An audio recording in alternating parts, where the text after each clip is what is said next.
Mengasihi Allah yang tidak terlihat.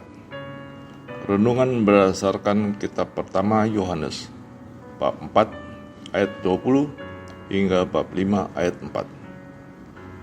Jikalau seorang berkata, "Aku mengasihi Allah," dan ia membenci saudaranya, maka ia adalah pendusta. Karena barang siapa tidak mengasihi saudaranya yang dilihatnya, tidak mungkin mengasihi Allah yang tidak dilihatnya.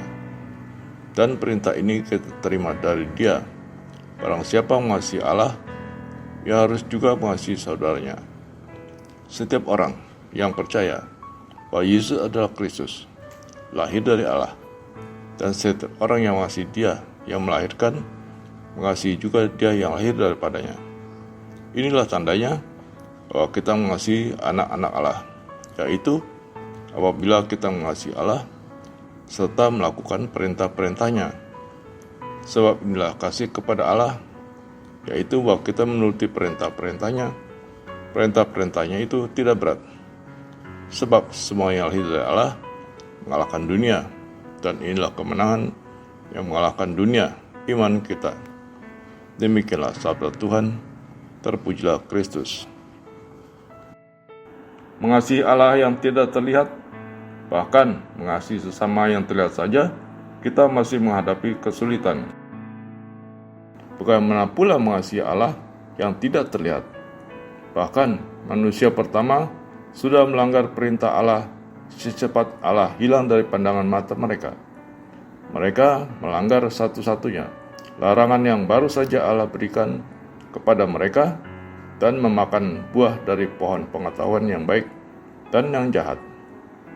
Rasul Yohanes dalam surat pertamanya memberi petunjuk bagaimana menyembah Allah yang tidak terlihat, yaitu pertama-tama dengan jujur dan tulus hati mengakui bahwa Allah telah lebih dulu mengasihi kita. Selanjutnya, karena kasih Allah yang kita alami ini, Roh Kudus membantu dan mendorong kita dengan sukacita melakukan segala perintahnya, serta dengan hati bersih kita tergerak mengasihi sesama kita. Mengasihi Allah yang tidak terlihat membutuhkan kejujuran, karena hanya melibatkan diri kita sendiri dan Allah yang memang tidak tampak. Allah yang hanya dapat kita rasakan melalui roh dari kebenaran.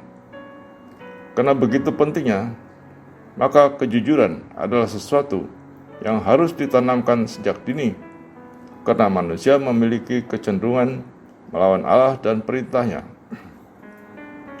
Di Jakarta, terhadap sebuah lembaga pendidikan berdasarkan iman Katolik, khusus wanita, yang menanamkan kejujuran tanpa kompromi, zero tolerance. Salah satunya dalam hal mencontek.